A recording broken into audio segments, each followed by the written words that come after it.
เป็นแค่อาจารย์เป็นเพื่อน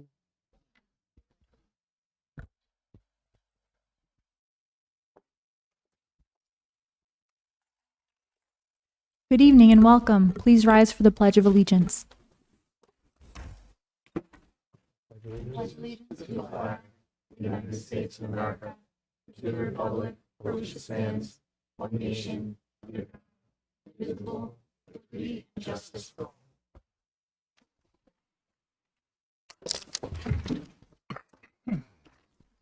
Can I get a motion to approve tonight's agenda? Megan, second Tom. Any discussion or questions? No. All in favor? 7-0. Okay, Superintendent's report, Mr. Poole. Good evening, President Anderson. Good evening, everyone else. Welcome. Welcome to the 2022-2023 school year. We had a great start on Thursday. It was wonderful to see all of our students back. It was a beautiful day. The weather was great, and lots of smiling faces and great energy to start the year. So I really expect it to be a fabulous school year this year. So start with our high school. Congratulations to our all-state music students. We had 3 students make all-state this year. Robert Tacky for bass 2 for mixed chorus, Madison McQuaid, soprano 1 mixed chorus, and Anya Minty, violin symphony orchestra. So congratulations to those 3 students for making all-state.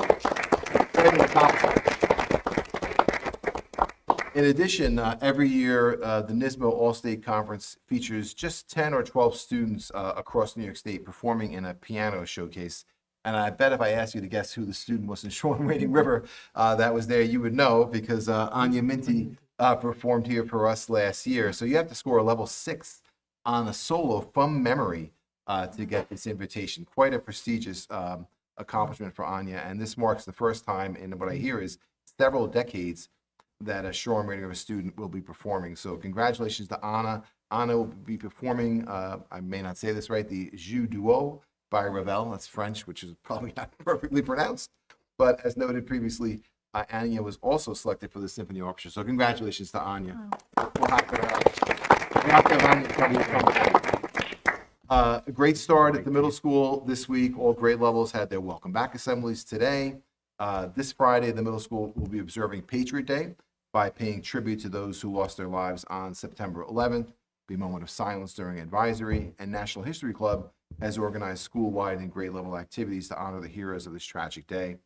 Middle school guidance is organizing a Thanksgiving grocery gift card collection, which is set to begin September 19th and will end November 18th. Look forward to hearing how their endeavors fare. At Wading River, third grade students were welcome back last week with a special play date at 3:33. They received class t-shirts, a copy of Charlotte's Web. New families were also welcome to Wading River with a specially designed new parent orientation last week. Great opening at Wading River as well, nice and smooth. In addition to welcome ambassadors from Ms. Kravitz and Ms. Nikotri's class, one of our Riverhead police officers, Rossini, helped greet all students upon arrival. So good start at the Wading River School. Parents are welcome at tomorrow evening's open house at Wading River, where they have an opportunity to meet their child's teacher and have an overview of the year ahead. They are also will be recognizing Patriots Day on September 9th by having all students and staff wear red, white, and blue as well. Over at Miller Avenue, there was a successful kindergarten orientation held for incoming students. Students had the chance to ride the bus, meet classmates. Great group of new kindergarten students in the school district. Great opening at Miller Avenue as well. Students are back in the all-purpose room eating lunch, which was planned a couple of years back, pre-COVID. Students were excited to eat together. Food service will be beginning there shortly. And refer to the Miller Avenue School webpage for more information on ordering lunch and about ordering lunch in advance. Open house for Miller Avenue is on September 8th. That's Thursday. Another great opportunity for families to meet teachers and become familiar with classroom protocols and expectations. I want to give a congratulations out to senior Dylan Zahn, who was named one of the top 100 high school football players on Long Island by Newsday. Congratulations to Dylan. And just a reminder to families, check their emails. We have been giving a social emotional survey for students' mental health for families to share any concerns or student needs that we can support them with. The survey is quick, so families are encouraged to take the survey. If you do fill out the survey, you will get a a pretty quick response from one of our mental health workers to see what we can do to help. Additionally, the district has launched an Instagram page in connection with our Facebook page, so I encourage everybody to follow us on Instagram. And finally, tonight's presentation will be on a safety and security update on safety and security protocols and measures in the school district, which I will be giving. Okay. Thank you. And that concludes my report. Thank you, Mr. Poole. No, I think we're ready to just launch right into your safety and security update. Great, thank you.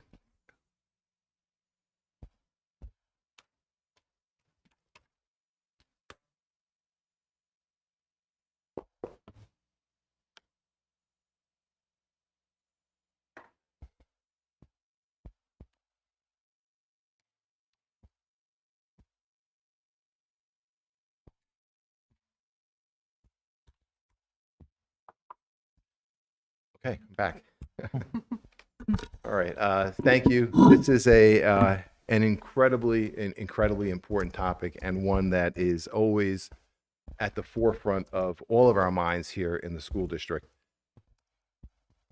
We know that across any given school year, tragedies do occur, and our goal is to not have one happen here in the Shoreham-Wading Central School District. So you may have seen this slide before, but it remains true. We still have a goal to deter, detect, and delay any acts.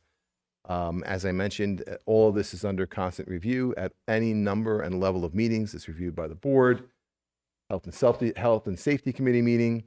We continue, as you'll see tonight, to make investments in the safety and security of our students, staff, families, and visitors. We are in a strong position to ensure the safety of our students, staff, and visitors. And just a little note, not everything that we do is disclosed publicly, so some things are behind the scenes that will not be discussed this evening. So I just want to start with our foundation. There really are two key pieces to our foundation. One is this slide here: vigilance by all, locked doors, and a single entryway.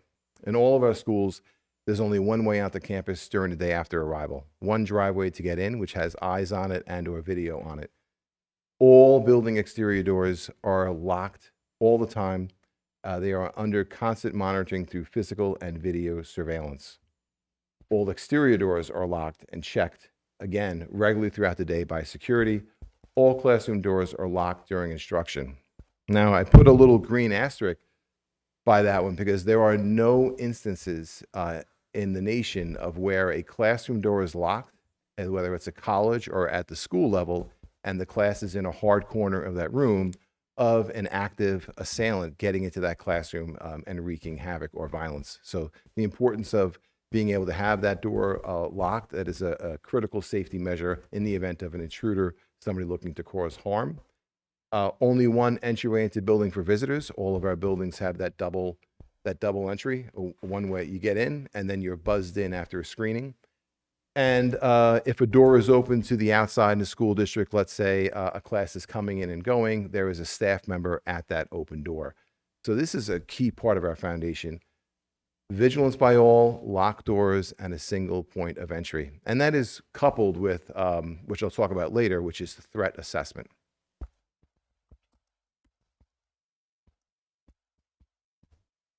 Not going to read all the bullets, but planning and preparation is a major part of this work.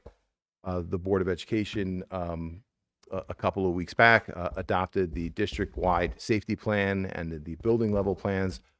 All of those plans are reviewed by central office with building level administration, reviewed with our security consultants. We have a team meeting with all of the principals and key players, directors that are assigned and cover buildings at times when the principal may not be in. All of those plans are reviewed in depth, questions answered, and updated annually. Those plans include a lot of specific scenarios. Those are not, the building-wide plans are not public plans, but those are public and provided to our emergency responders. State Ed has those. So those are plans that are critical and lay out specific steps for specific scenarios related to emergencies in the school district. All of our buildings conduct drills related to fire, evacuations, lockdowns, lockouts, evacuation drills. Those drills are conducted under various scenarios. and staff and administration are given feedback as to how those drills were run and how they were conducted in a continuous cycle of improvement in the school district. As I mentioned earlier, the district has had for a number of years a security consultant firm, Covert, here to help us as an analyst, to help us with our plans, to help us with our drills, to help us ever increasingly strengthen and tighten our safety and security in the school district. All of our buildings have guards in place, guards that are in the interior of the building and importantly on the exterior of the building, keeping eyes out for anyone coming on campus. Again, reviewed regularly. It is on every agenda. It's on our administrative council agendas. It's on principal meeting agendas. It is on cabinet level meeting agendas. This is a topic that is front and center. And then in regards to planning and preparation, you may recall in 2019, thankful the Sheriff's Office conducted a vulnerability assessment.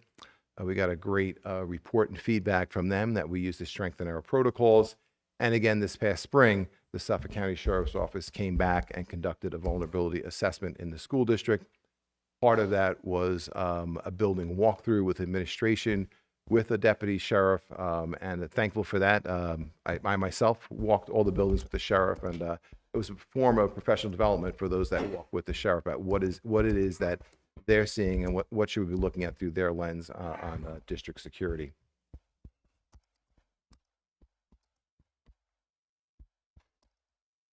Professional development for staff is ongoing on safety and security measures related to emergency plans, drills, and controls. Staff are annually trained in violence prevention, safety protocols, and mental health resources. Training topics in the past have been crisis prevention intervention, active shooter response, FEMA certification, use of the RAVE app, and Stop the Bleed. And students as well in the school district are instructed and taught in emergency procedures in an age-appropriate manner.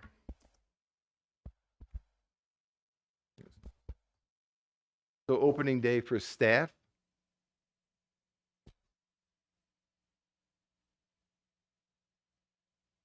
Opening day for staff was last Wednesday on August 31st.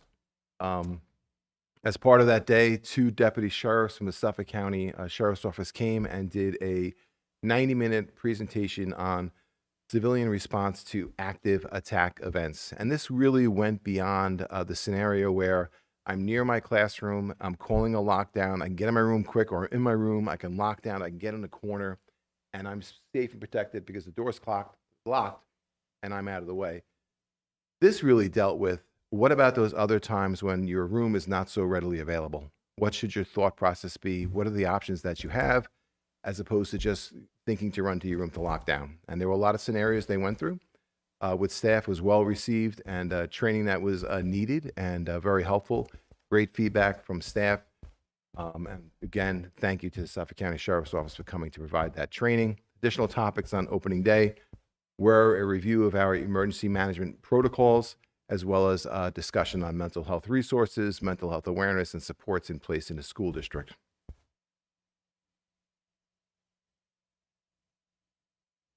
Something we've added over the last couple of years in regards to training is administrative tabletop exercises, and we'll be doing those again this year. That is when a scenario is brought to an administrative team. This particular scenario is a noxious fumes near campus. Staff, students are outside. A self-contained classroom is outside in the backyard. And how do our protocols and procedures fit? And how would you work through this scenario as a team working with central office and having an incident command structure? Those always yield great feedback and reveal some other areas of focus and things that we can strengthen and improve upon. And we'll be adding these regularly this year to our agendas. They're engaging, require critical thinking, and they're a little bit out of the box sometimes. Just a note on monitoring and prevention. Parents and visitors, probably everybody knows this by now, we have the Raptor system where your license is scanned. Everybody has to walk through and get a visitor's pass into the building. That includes vendors. All vendors check in at the main door to get a pass, greeted by a custodian. Nobody gets into the building unless they have the pass. If it's a vendor or a contractor that's performing a repair, they come in with the guidance of a custodian, and security is aware as well. All personnel must wear a badge in the school district, and a few years back, we implemented a student at the secondary level having ID cards and having to swipe in each day with their photo ID. Really important to know who's in the building and when, and really important for staff and students to know if there's no badge and no sticker, then we have to contact somebody to say we have a question about somebody in the building. If we're not willing to confront the person, reach out and find out who the person is and why they're here. Preventing violence, monitoring for support.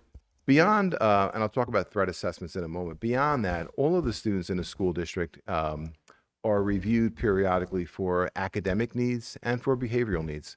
It's just part of the process, because behavior needs are, if we can help students with those, they can be more successful academically.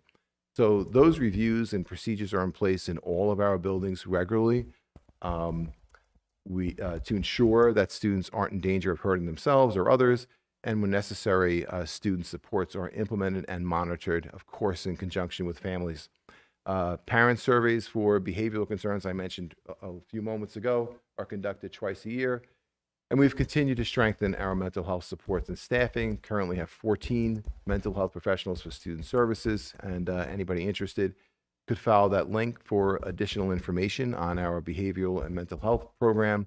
And this is also meant to stand alone on the webpage. Somebody seeing this at home on the webpage, there's the contact information for our district psychologist team in the school district. But an important part of that is an ongoing review to make sure students have the supports that they need socially, academically, behaviorally to be successful. To head things off,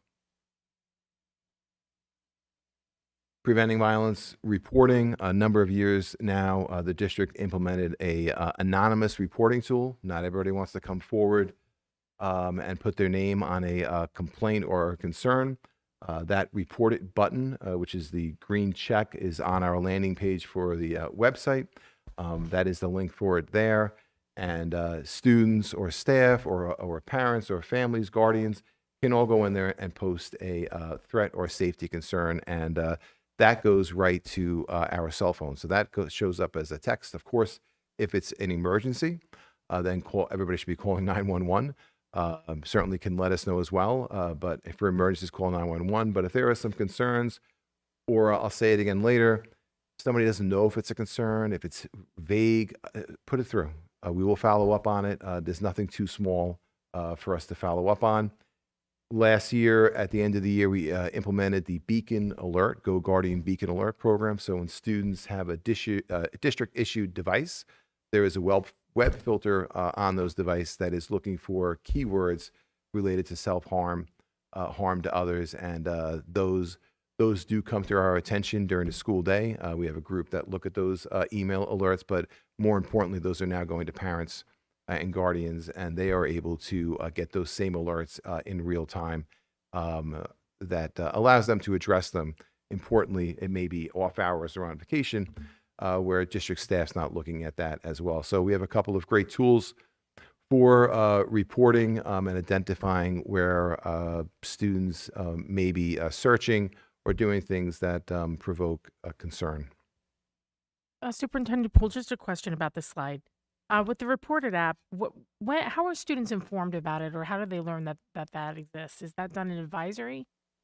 I'll have to come. I know when we rolled it out, all were made aware of it. I know they have opening day presentations, but I'll have to come back to you on Okay. how students are made aware of that. Students do use it along the way. And, I will say I don't know what the over-under is, but say we have 10 of those in a certain period of time, there are at least one or two of those that require some action, follow-up from the school district and, and families. But I'll find the answer to that too, Appreciate about that. how Thank are you. students being advised that they can use that tool anonymously. We really can't find out who put, unless you put in your contact information. It is an anonymous report, and we all take it very seriously.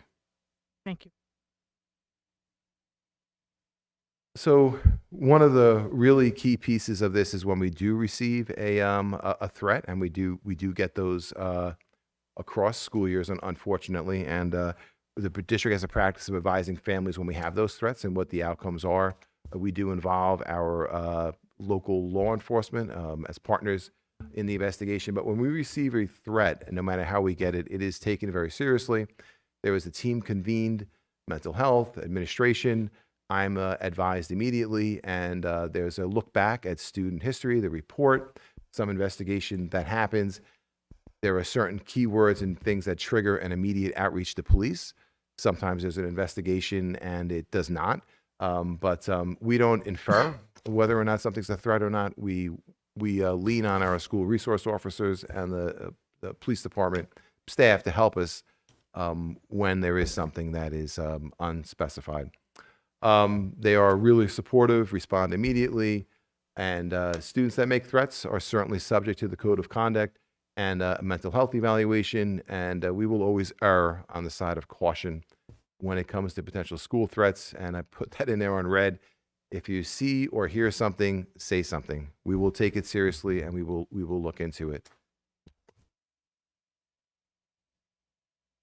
I just want to stop and say, this is a wonderfully safe and supportive community, right? It really truly is, where families and all of us care for children. I mean, you don't expect these things to happen. So I know it's all very somber and serious as if it could happen, but we have to think about it as if it is something that could happen. And I will say last year, there were a couple of tragedies last year that come to mind. Uvalde at the end of the year, and then the one earlier in the year, Oxford High School, and my heart goes out to Oxford High School, but that one really sort of hit home. If you look at the students' uniforms, they're blue, white, and gold. The students are high-performing, high-achieving school district like us. The athletic team is called the Wildcats. You know, so something like this could happen someplace similar to here. It could happen anywhere. And we have to think that way to stay prepared. Just note, the overwhelming majority of active attackers leak their intent to conduct some type of violent action. So truly, if you hear or see something, don't say, oh, that's nothing. That person's just blowing off steam. Let us know. And just to build on that a little bit, periodically, the U.S. Secret Service does a full study on averting targeted school violence. And they note that threat assessment is the best practice for preventing violence in schools, because students do display observable behaviors as they escalate towards violence. And our objective with threat assessments is not only to proactively identify students, but also to help them so that they have positive outcomes for that. Part of that, I won't read all of those, but part of that report includes red flags and behaviors that districts should note that are of concern. And certainly we look at those, we read those, we study those, and those are certainly red flags that we consider when reviewing student behavior. Another tool that's been recently added for law enforcement and for schools is the red flag law. That is the issuance of a temporary risk protection order to remove a firearm in a home, which is followed with a extended extreme risk protection order. So for school districts, the petitioner can be a principal, can be a chief school officer. This past year, the law was amended to allow that to be a mental health professional. School health professionals can certainly look to have that filed. I attended, and thankful to Suffolk County, the law enforcement heads, the district attorney held a summer conference for superintendents, and the assistant district attorney went through this process. As a school district, if this was felt to be necessary, we would do that in consultation with our local law enforcement, with their support. The sheriff's office does carry out these, and they are carried out within a day. So if something is a concern, unresolved, the firearms are a concern, this is certainly a tool that law enforcement can use or could use upon evidence. So certainly something that may or may not be used at a given time, but is another tool for preventing school violence. Just want to make a note. I know recently in Newsday, Suffolk County sharing some strategies that they have to support school safety. We do participate in the video sharing of our panels and our cameras. Suffolk County local police departments have access to our video system in the event of emergency. Helpful for them to log in and see what is happening in the building. Systems tested annually, and it does allow law enforcement to see inside our schools in the event of an active attack or emergency situation. And the district as well does participate in utilizing the RAVE app. The RAVE app is an app that can be downloaded to anybody's phone. It is geo-fenced. If somebody's out on the turf field and there's an emergency and they hit one of those buttons, the location of where they hit the button would go to emergency services, and there would definitely be a response for that. So the district does have that app. That does require annual training and working with staff. A lot of work to get that in place with the geofencing and all of that, but it does again requires annual updating and training. But we do have that as a resource in the school district. Mr. Poole. Oh, sorry. Yeah. Okay.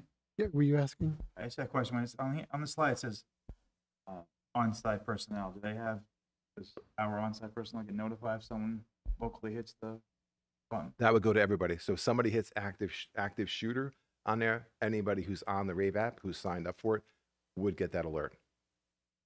My question was along those lines.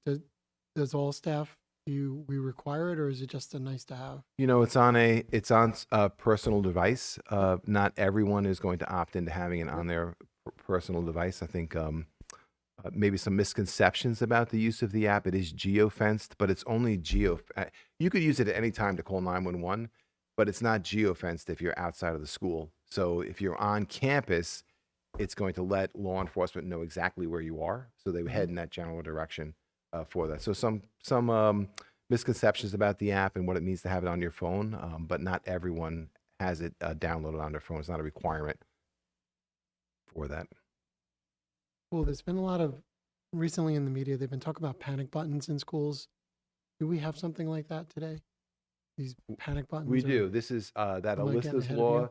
This would be access to a silent alarm, but the Mhm. district does have panic buttons. I'll just ask Mr. Arcuri if you could elaborate a little bit on the panic buttons in the school district. Excuse me. Yes, each of our main offices have a direct link to the Suffolk County Police Department. Each of our main offices have it. Thank you. I was thinking of it similar to the RAVE app where it's a panic button. That's where I was Maybe more classroom based. Somebody hit a button in their room or something. No, it's Yeah, just it's, asking. yeah, So at centrally least at the located. building level. Okay. Thank you.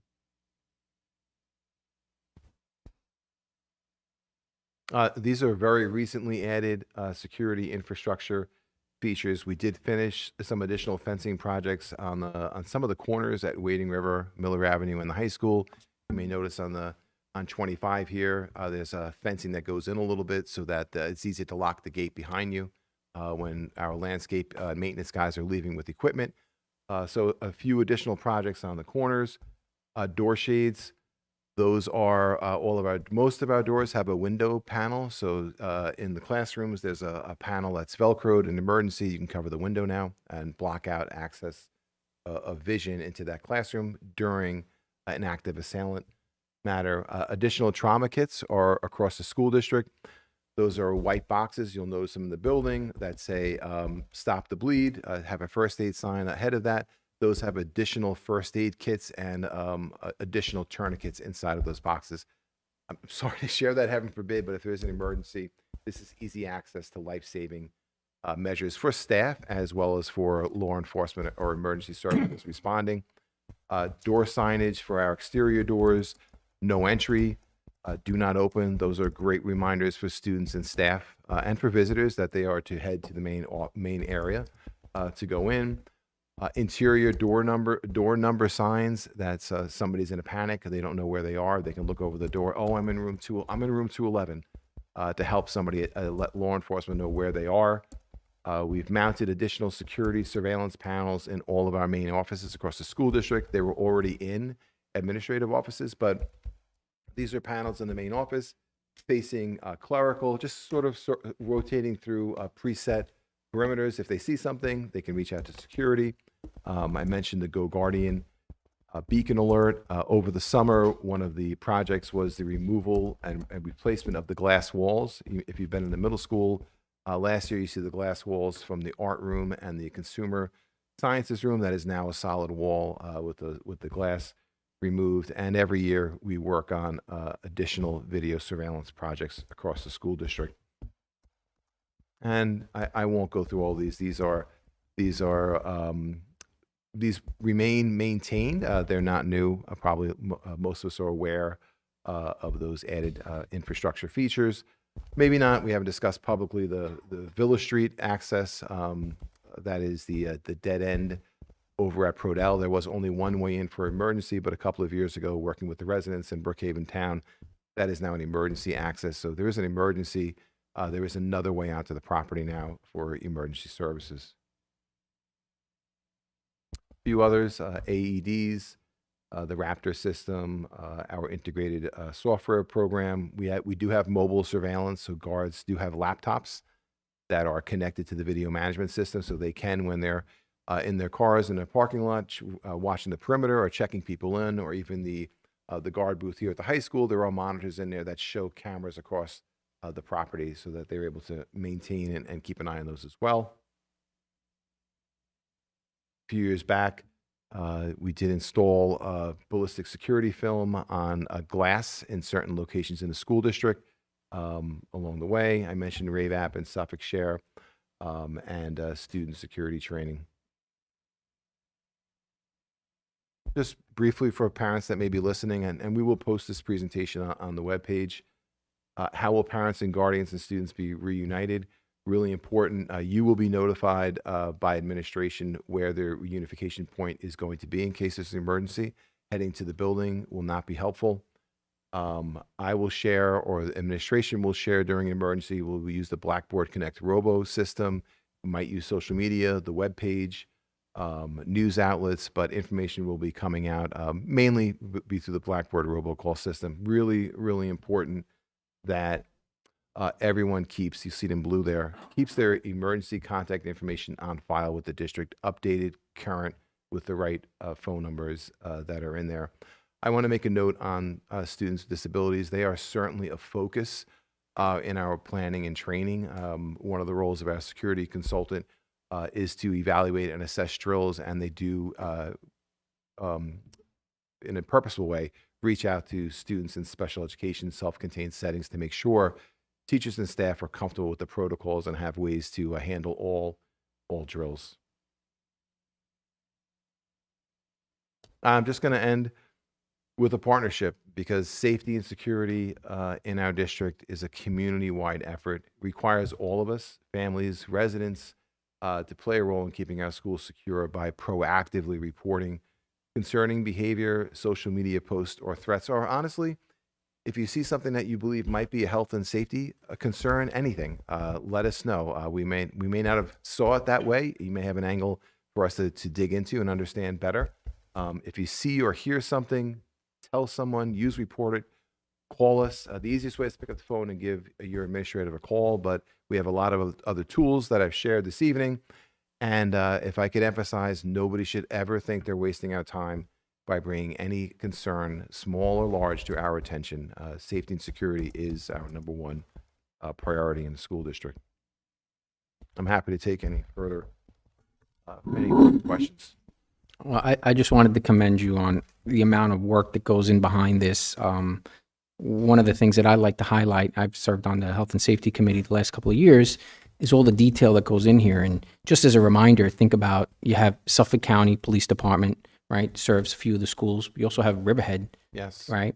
And then you also have 2 fire departments. So all this coordination that goes behind this and all this planning, is just amazing. So, and I'm really glad that, we have the people to really support that and get involved. So I want to commend yourself, the administration, the staff, and all that for putting all this together.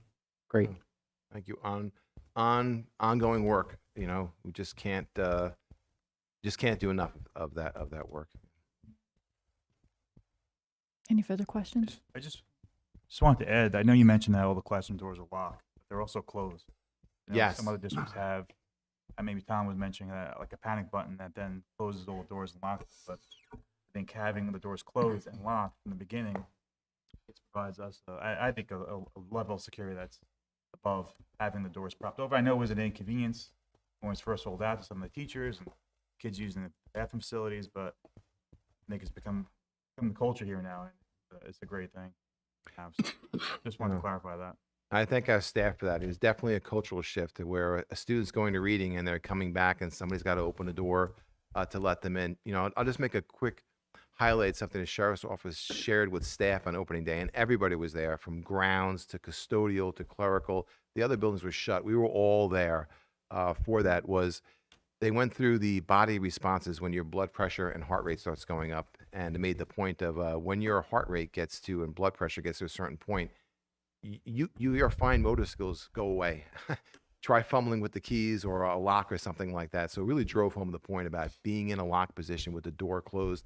You don't have to bother with that. Your body, you don't have to worry about your body failing you, or your fingers failing you to react and close the door. So I'm glad, and it is ongoing work to say that this is what we do and reminders. But it is definitely a really important part of our security program.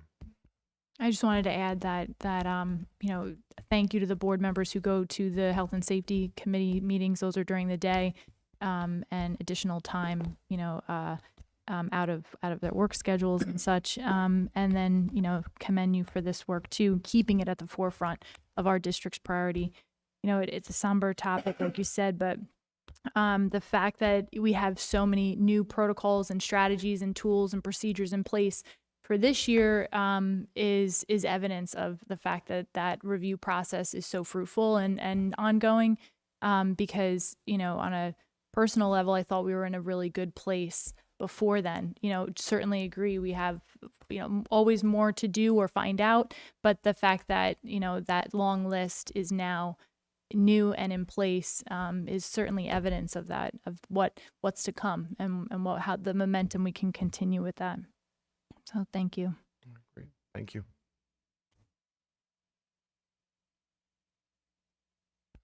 Okay, going into votes and resolutions, can I get a motion to approve the July 26th and August 23rd minutes? Tom, second Jim. Any discussion or questions? On the July 26th, I apologize for not getting back to you on this earlier, but the link for the minutes aren't in our board doc. But I have a chance to push it to the next board meeting to approve them. We can certainly do that if the link didn't go through the first draft when it's updated. The second draft maybe didn't go through. The links aren't attached in board docs. I think that's what Mike's referring to. The links right now aren't there. It's there for the 23rd, but it's not there for the 20th. Oh, that's what it is. Okay, correct. Okay, so let's vote to put. Items have them from both. Say that again. We can delay the vote on the 20. The 26th. Yeah. Yep. Okay, we'll delay that vote. And then for the 23rd, all in favor? 7-0. Okay. 2 Board of Education resolutions. Can I get a motion for accepting 52 and 53? Henry, Rob. Under discussion, I just wanted to make note that Deborah Aiello had been serving on the audit committee in the past, but we apologize. Her name was not added to the list for the 2022-23 year. So we're just making a record of that for this meeting. And thank you, Deb, for serving on that committee once again. All in favor? 7-0. Could I just Okay. make a comment on 053, the driver's ed program? Sure. So it looks like this year's program won't have driver. So it's just the lecture part of the, is there an opportunity to look at that again coming up? I don't know if there's other driver education programs that offer in-car programs any longer or not, but it looks like our program is specifically to lecture, and then parents have to do the driving component. That was changed several years during COVID. Right. They made that awareness. But we've been outsourcing the driving. It wasn't our staff for years. No, I'm We've saying, always so done a this lecture. looks like, so what we just approved was the lecture classes, right? Or is there driving with this? Didn't look like there was driving with it.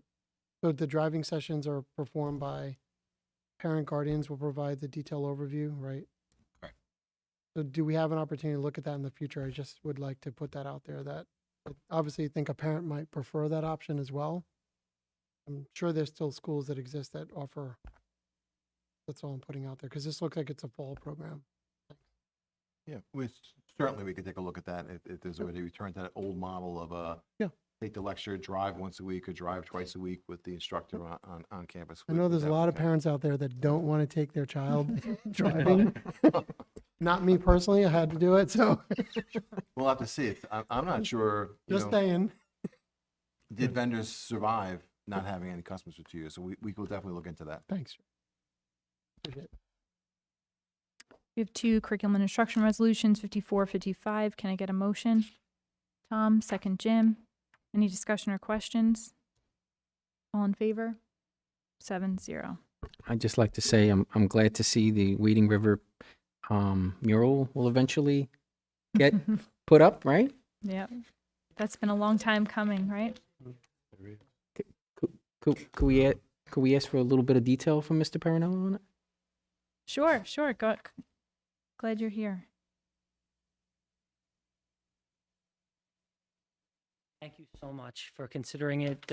This was something that we wanted to do pre-pandemic, and Josh Weiner, he is a internationally recognized tile muralist. He's coming down from Massachusetts, and he actually is incredibly excited to begin this work again.